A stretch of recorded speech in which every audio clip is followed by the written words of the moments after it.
السلام عليكم ورحمة الله تعالى وبركاته متتبعين قناتي، مرحبا بكم. الوصفة تاعنا تاع اليوم هي بيتزا كاري، هذيك تراديسيونيل تاعنا تاع الجزائر تاع بكري. انايا هاد لاغوسيت علمتها لي مدام وداد.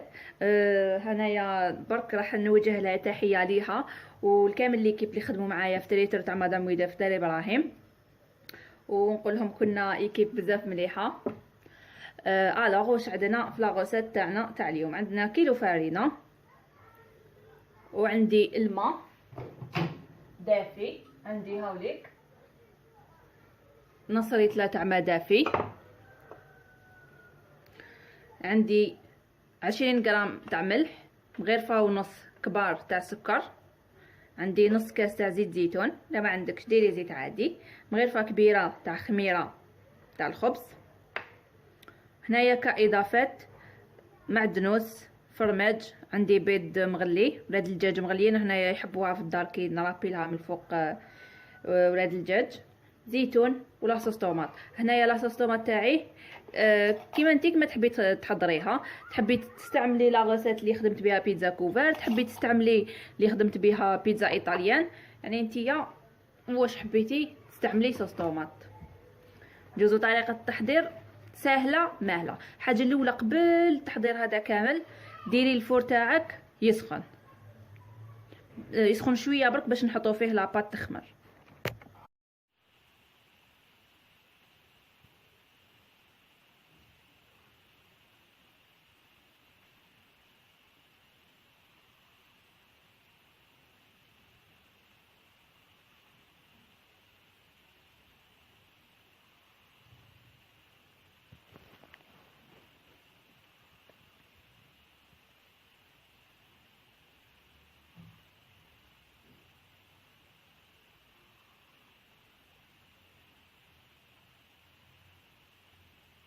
اول حاجه هنايا نحط الماء دافي ونحط السكر، نحط الخميره،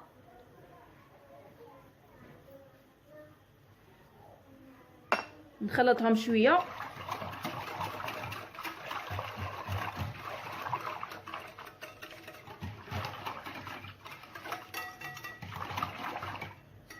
خليها شويه ونعاود نولي لكم. هنايا جست دير لي هذه الرغوه اللي راكو تشوفوا فيها، نضيف نص كاس تاع زيت زيتون،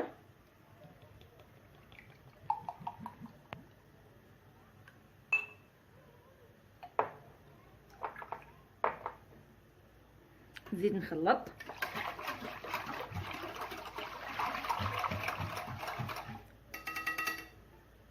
هنايا نبدا نضيف الفارينه، لا فارين نضيفو غير بالعقل ونشوف.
هنايا بعد ما عجنتها مليح درت لها شويه زيت في يدي ولايمتها بها، نخلوها تخمر. المره الاولانيه كما قلت لكم كنت شعلت شويه الكويزينيير تاعي ولا الفور تاعي، شعلتها باش تفات، نحطها تخمر فيها حتى تذوب لي الفوليوم، ونعاود نخرجها نحبط لها الخميره ونزيد نعاود نخليها تخمر لا دوزيام فوا. غطيوها هكذايا بطرشونه برك، تحطوها تخمر.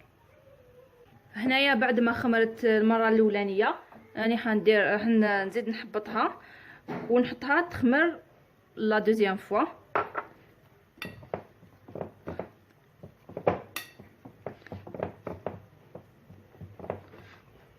هكا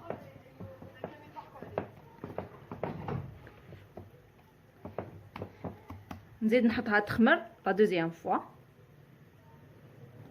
هنايا لاباط تاعي خمرتها المره الاولانيه، حبطت لها الخميره تاعها، وهذه حطيتها تخمر بور لا دوزيام فوا.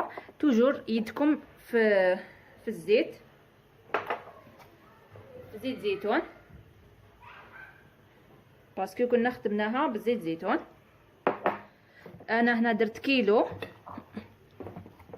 يعني حدير لي هكذاك 2 سنيوات نورمالمون على حسب السنيوات تاعكم. ندي نص،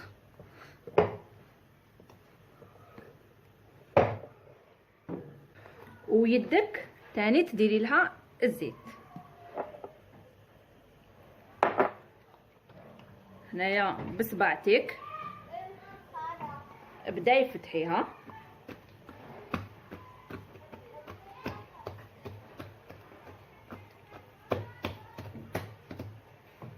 هنايا كي نزيد ندير لاصوص طوماط نزيدو نخلوها تخمر. ما نطيبوهاش ديريكت، لازم تخمر مليح باش نطيبها.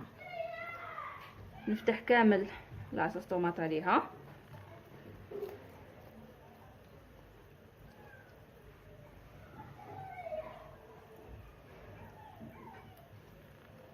ونخلوها في بلاصه دافيه.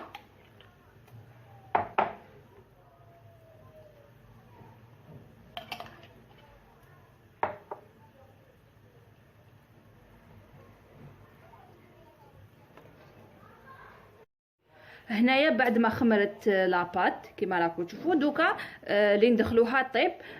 ديري اعلى درجه عندك في الكوشه تاعك ولا في الفور فونتيلي ولا حتى طيب تماما، باش نزيدوا لها الغارنيتور اللي تجي من الفوق. ندخلها طيب ونزيد نعاود نولي لكم. هنايا مع البيتزا تاعي حبيت نزيد معها بولي ماريني. واش نحتاجو؟ عندي صدر دجاج كنت قطعته هكذايا رقيق باش تمتم يشرب لا مارينات. عندي ملح، عندي موطارد، وعندي لي زيبيس تاع الماريني. دوك نحط لكم فيديو تشوفوا من نشري انا التوابل تاعي. يعني نحب بزاف توابل. طيابي نعمر فيه لي زيبيس، يعني هكذا كل واحد وطيابو كيفاش. انا نحب بزاف لي زيبيس. وعندي هنايا 2 لي كوب تاع دجاج، مرق دجاج. عندي زيت. شوفوا كيفاش نبريباريو الماريني. كما قلت لكم انايا ما نحبش نتوشي الدجاج بيدي، انا لبست ليغون. نحطوا البولي، نديروا شويه زيت، يعني لي زيبيس والزيت والملح ولي كوب والموطارد على حساب لا كونتيتي اللي تكون عندكم. عندي هنا مغرفه كبيره تاع موطارد.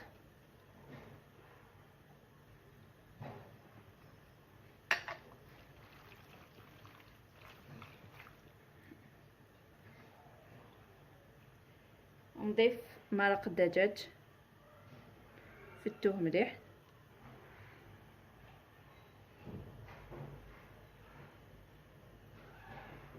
هادوما لي زيبيس اللي عندي سبيسيال ماريني، شريتهم من واحد الحانوت، وكي رحت للحانوت هذاك صورت لكم باش تعرفوا منين نشريه.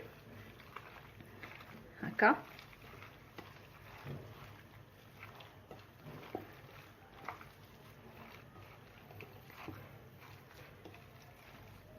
ندير شويه برك ملح. ما تنساوش بلي انا دايرين لي كوب ما يجيناش مالح بزاف. هنايا اول حاجه في البولي ماريني درت الزيت يسخن. هنا تقدري تستعملي مقله كما كنت انايا وريت لكم هاد لا ماشين من قبل، كيما خدمنا ساندويتش ملاوي تاع الكبده تاع التوانسه كنا خدمنا في هاد الماشينه. كيف سينو تقدري تخدمي في المقله عادي. هنايا بعد ما سخن الزيت نحبطوا الماريني.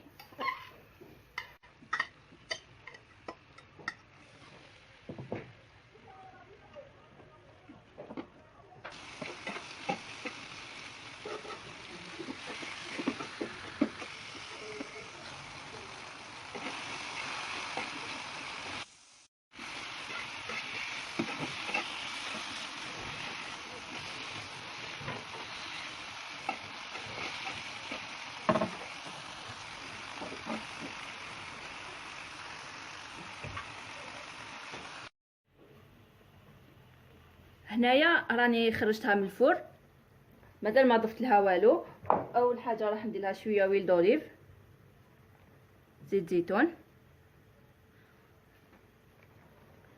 هكذا يمد لها جو بنين، سورتو الا كان زيت زيتون تاعك من نوعيه مليحه. واش راني رايحه نضيف لها انايا هنايا؟ واش راح نضيف لها؟ هي البيتزا كاري تاع السامبل تاعنا تاع بكري، غير فرماج وبيرسيل، يعني معدنوس. مي انا عندي اضافات اخرى كانوا حابينها في الدار نضيفها.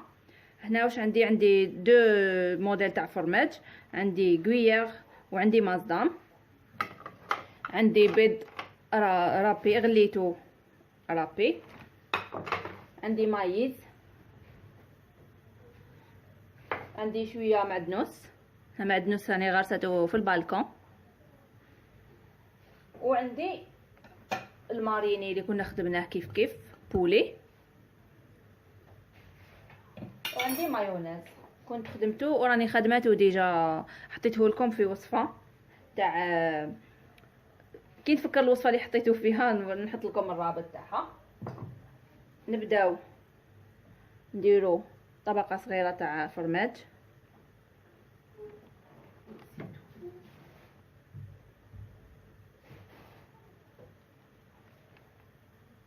هنايا نضيف المايز،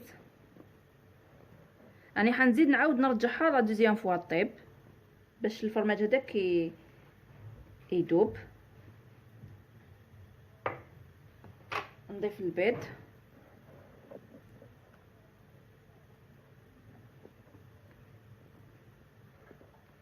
هكذا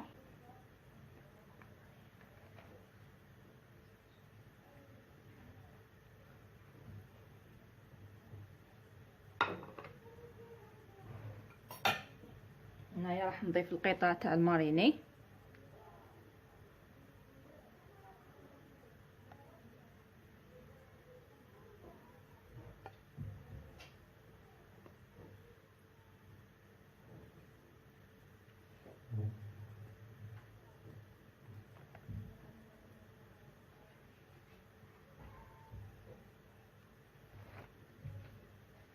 انا دائما نحب كي نحط وصفه نحط فيها اللمسه تاعي الخاصه. هذه هي بيتزا كاري بالماريني بولي.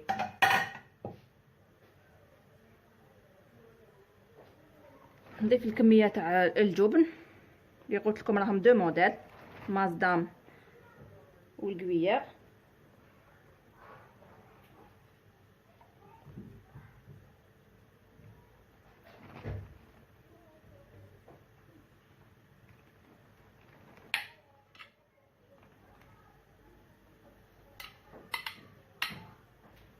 هكذا ندير المعدنوس، يعني انا راح نرجعها للفور غير باش الفرماج هذاك يذوب. انا رايحه ندير الزيتون،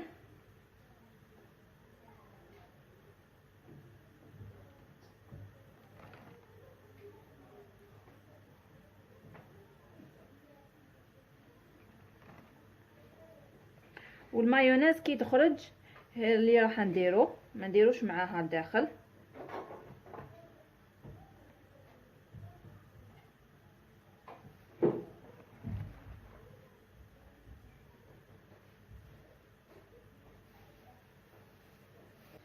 فوالا هاي ليك البيتزا قبل ما ندخلها باش الفرماج هذاك يذوب. راني رايحه ندخلها للفرن ونعاود نوري لكم نشوفوها كي نقطعها ونوريها لكم في طبق التقديم.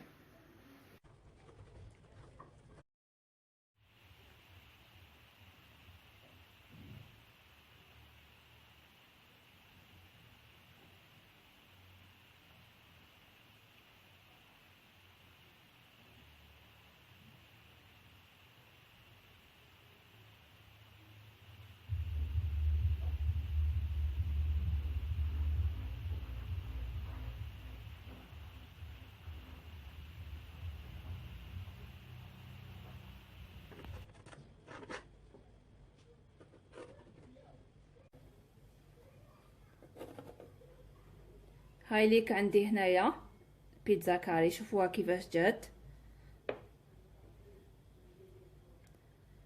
ان شاء الله تكون نالت اعجابكم الوصفه تاع اليوم، وانا ما بقى لي غير نقول لكم نلتقيو في وصفات اخرى. وهنايا برك حبيت نقول لكم حاجه، كنت حطيت لكم بيتزا فولكينو هذيك ايطاليان، وحطيت لكم بيتزا كوفر، وحطيت لكم دي بيتزا سامبل، يعني كامل حنخليه لكم في الروابط اسفل الفيديو هكايا باش تكونوا على اطلاع بكاع لي غرسات تاع البيتزا اللي راني حاطتها لكم. والسلام عليكم ورحمه الله تعالى وبركاته.